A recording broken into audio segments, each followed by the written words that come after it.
Hello, this is Magdala with a Time for God. I got a thought provoking question that has kept me pondering for a while, and I thought I should share with you. What does it mean when God prepares a table for you in the presence of your enemies? Have you ever stopped to think about what that means and how it could play out for you? For me, I think about how sometimes you can know what your enemy wants to be your outcome. Sometimes the enemy don't hide it from you. And the enemy is not always strangers. Not always people who you don't know, don't love, or wouldn't go the extra mile for. In the case of David, in the Psalms, he talked about how the person taunting him was his friend, someone he would eat with, someone he would spend time praying for and fasting, as though fasting for a friend or a brother. So it wasn't a stranger. In the case of Joseph, it was his brothers, the ones who were going to share in the promise God had made to Abraham, their great-grandfather. And in the case of Joseph, he knew what his enemies wanted the outcome to be. He knew they wanted to kill him. He knew they sold him and hoped that he'll suffer and die. And then the blood will eventually not be on their hands. So, hey, it's not me. Have you stopped to think about that too? Well, in Jeremiah, God says, He knows the thoughts He thinks concerning you, that they are thoughts of peace, and they are to prosper you and give you an expected end. But what do you need to do? Imagine for a second if Daniel hadn't spent as much of the time that he did praying and supplicating God. Do you think all the blessings that came to him would have come? Daniel stayed in the king's palace for as long, from the time King Nebuchadnezzar took him into his service, 4 different regimes. Why? Because when God prepares the table for you, He doesn't do it in secret. And Daniel had enemies. In fact, at one point, they were checking to see what faults they could find with him. The Bible shows they could find none. So they choose to find faults with his service to God, since he was unstoppable when it came to that. What about you? Will the enemy ever stop trying to get you? I guess not. But like Joseph, Daniel, David, there are things you have to do to ensure that the story doesn't turn around for you. Let's talk about Joseph for a minute. Imagine Joseph in Potiphar's house. Now, he's so trusted. He's loved. He's handsome. He's young. But he misses his father and his younger brother and his home. And then Potiphar's wife makes a proposal. If Joseph wasn't thinking about God, boy, that was a good proposal to take. Nobody would know you're sleeping with your master's wife, because you're the highest person in the house. So you can send everybody else to do stuff, and you can do what you want to do. That will give you the opportunity to go see your father. You can convince her to be kind to you and let you go for a few weeks.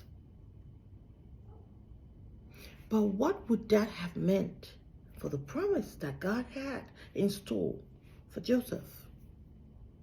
That could have meant forfeiting it. You can lose your blessings.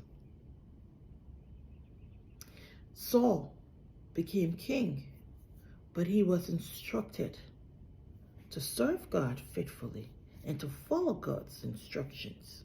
Saul did not do that, and so the kingdom was taken away from him. Why I bring out Saul? So that you'll understand that what you do matters. And I remember when I found out that what I did mattered, how traumatizing that was for me. I mean, I'm human. I can't do everything. But the truth is, God doesn't want you to do it all on your own. He never asks you to. By contrast, he asks you to acknowledge him, to take notice of him. And he's the one that's going to make these paths straight. And when Joseph had the situation with his master's wife, that was what he did. He didn't say, if my master find out, this will be a very terrible thing. No. He said, how can I do such a thing and actually sin against God? It was God that Joseph was trying to please, not anyone else. Now, this is the same Joseph who was obedient to his father in the first place. His obedience got him in this trouble. His obedience got him to be seclusive with his brothers, and that gave them an opportunity to try to kill him and to sell him. His obedience also allowed him to shine in Potiphar's house, but it also brought undue recognition that Potiphar's wife, who most likely spends a lot of time by herself because her master, her husband, is a busy man, she now started taking delight in Joseph. His obedience caused him to say, no, I can't do this. Not against my master, not against anyone else, but against God. That obedience led him to prison. A lot of times, we face similar issues. You make a conscientious effort to do what is right, and the results always turn out wrong. But does that necessarily mean that God is slow? God has forgotten you? He's not interested? No, by sharp contrast. Joseph being in prison didn't push him farther away from God's purpose for him. No, it brought him closer to the purpose God already had in store. So, his obedience and his ability to be still, see the salvation of God. Don't be in a haste to change. Oh no, I can do this. No. Patience.